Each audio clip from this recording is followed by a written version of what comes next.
Welcome to the Hindu Daily. Today we're embarking on a pretty demanding deep dive. We've got 8 distinct analyses in front of us. That's right. We're covering everything from seismic shifts in social policy here in India to new insights on climate resilience. And then we'll get into the mechanics of digital fraud and some very critical geopolitical negotiations. It's a packed agenda. It is. So let's jump right in, starting with the editorial section.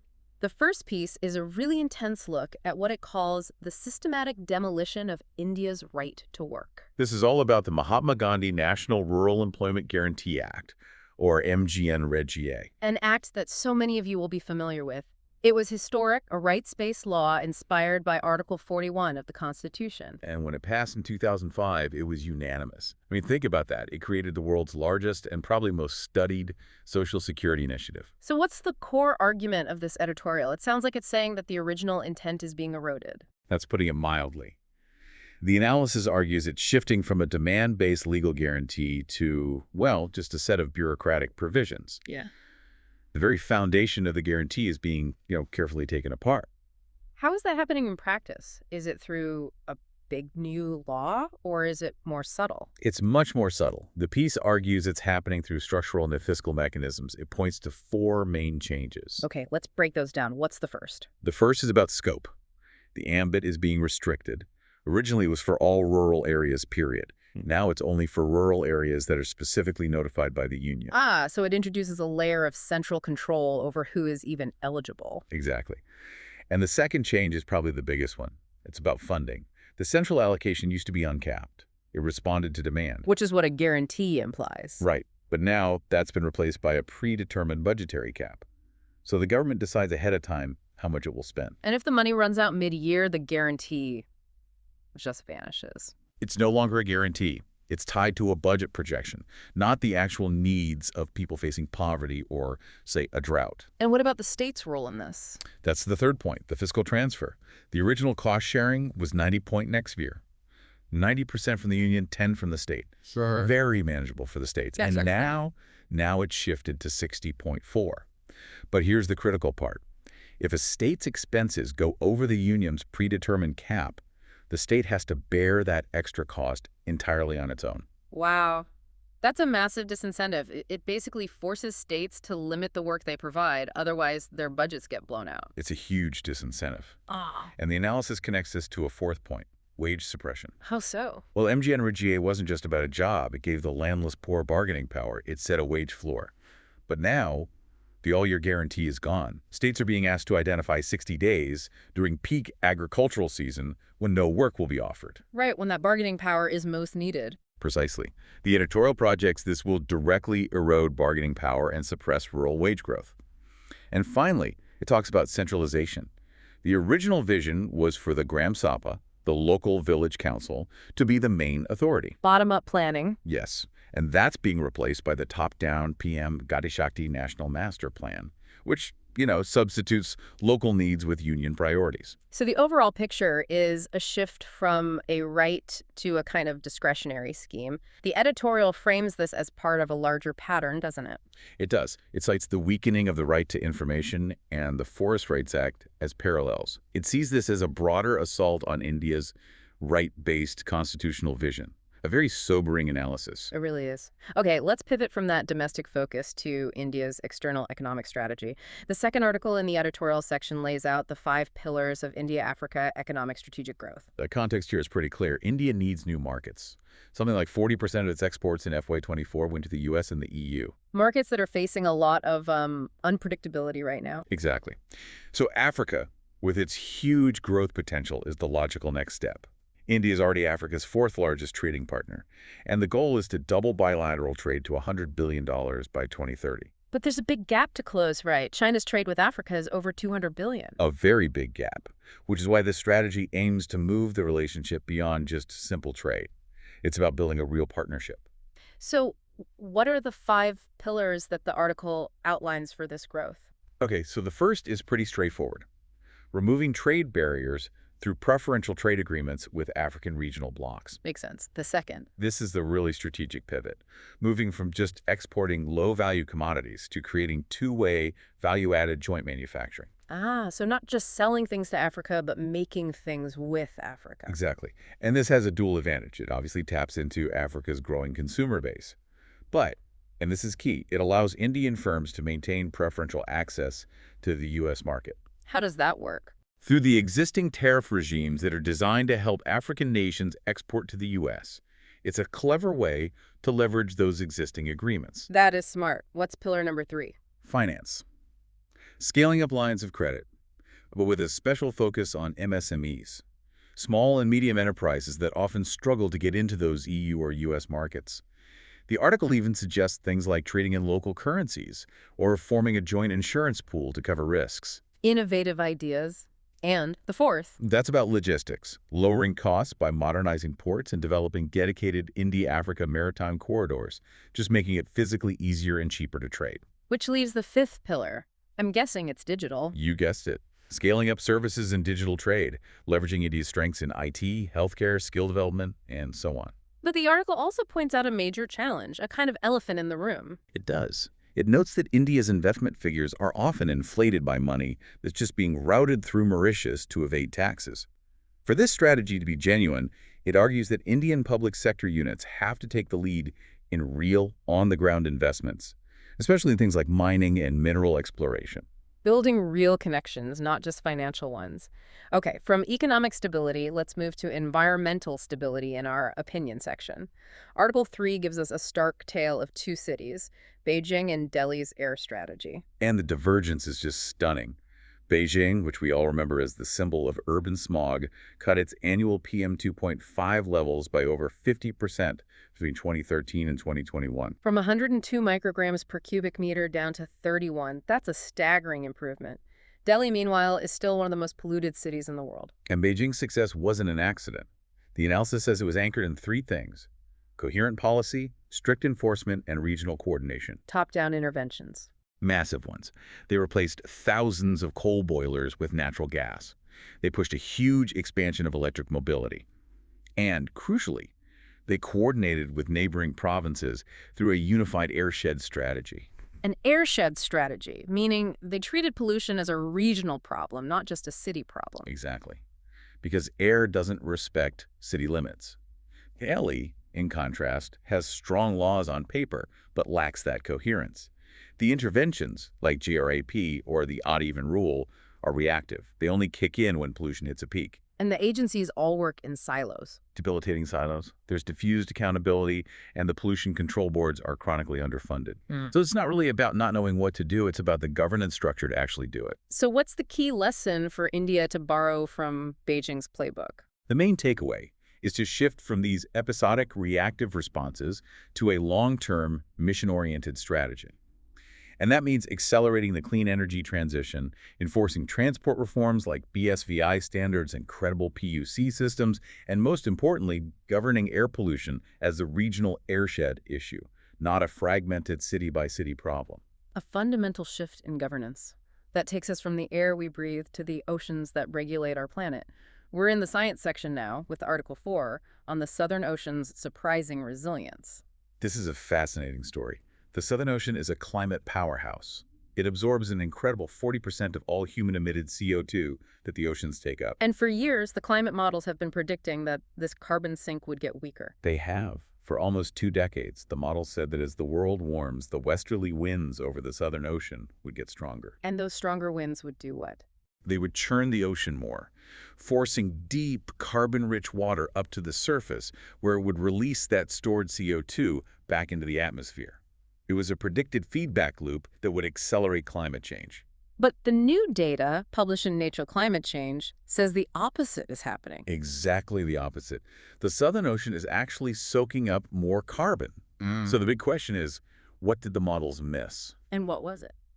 Well, the models were partially right. The deep, carbon-rich waters are rising.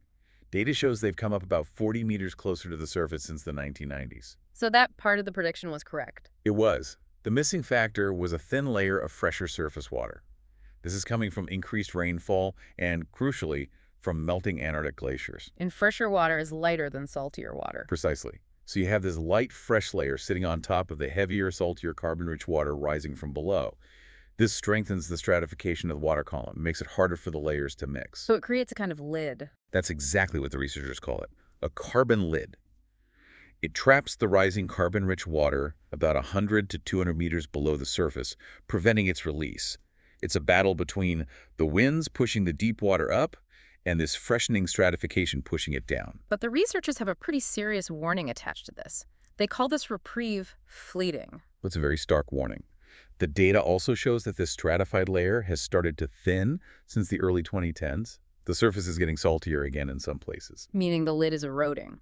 It could be. And if it erodes completely, that massive reservoir of carbon, which is already 40 meters closer to the surface, could suddenly be exposed. Which would flip the switch, and the ocean could go from being a buffer to an accelerator of climate change. It could happen very suddenly. So the core lesson here is really powerful.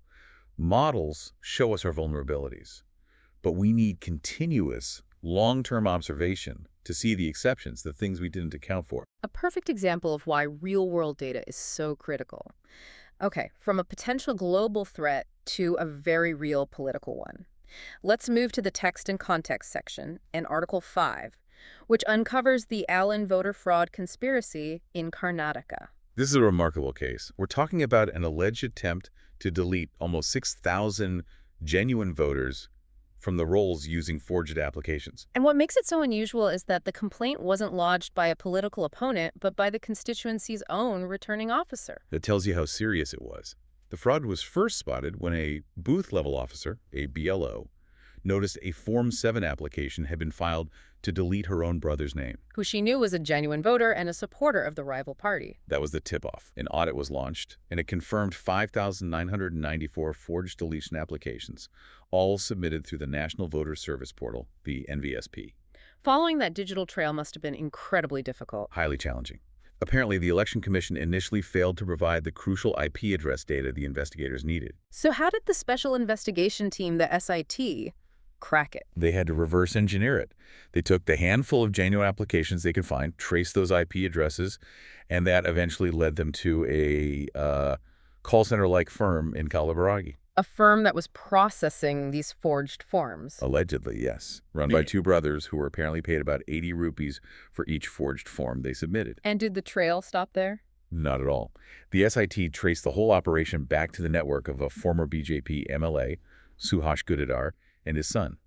The allegation is that they identified voters suspected of supporting the rival candidate and then passed those lists to the firm for the mass deletion attempt. A stunning allegation of digital subversion of the electoral process.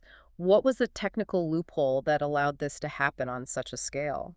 It was all about masking identity. The mobile numbers used to create the fake accounts on the portal were bought from a service called otpbazaar.online. What is that? It's an Indian franchise of a US-based site that sells temporary phone numbers and the one-time passwords you need to verify accounts. It's a digital identity mask. It allowed them to register thousands of accounts without using their real traceable identities. So has the Election Commission done anything to close this loophole? Yes, after significant public pressure, the EC introduced a new e-sign feature. It now requires identity verification using an Aadhaar-linked mobile number. This addresses one of the 6 major security flaws that the SIT flagged. A crucial fix. This really highlights how digital vulnerabilities can threaten the very core of democracy. Let's stay in this section and look at Article 6, which covers a disturbing surge of anti-South Asian racism on the platform X. This really gained widespread attention with that "Imagine the Smell" tweet directed at South Asian developers, but the analysis shows it's a much broader and more complex issue. It's described as a layered form of hate. What does that mean? It means it's not just simple racism. It often combines that with misogyny, with anti-Hindu or Islamophobic rhetoric, and it uses these ugly recurring tropes about South Asians being dirty or smelly. And it's targeting prominent people across the political spectrum. Yes, that's what's so chilling. It doesn't matter if they're conservative figures like Vivek Ramaswamy or progressive leaders like Lina Khan. They're all targets. So what's the analysis from the Center for the Study of Organized Hate, the CSOH? What's driving this surge? They found that the primary focus, something like 70% of the posts they analyzed, is about immigration. It's nativist rhetoric. It uses words like invasion, accuses South Asians of job theft, and calls for mass deportations. So it's not random. It's a politically charged campaign, and it's clearly connected to current events in the U.S. Absolutely. The article directly links it to the debates around the H-1B visa program. especially since 71% of approvals in FY24 went to Indian beneficiaries.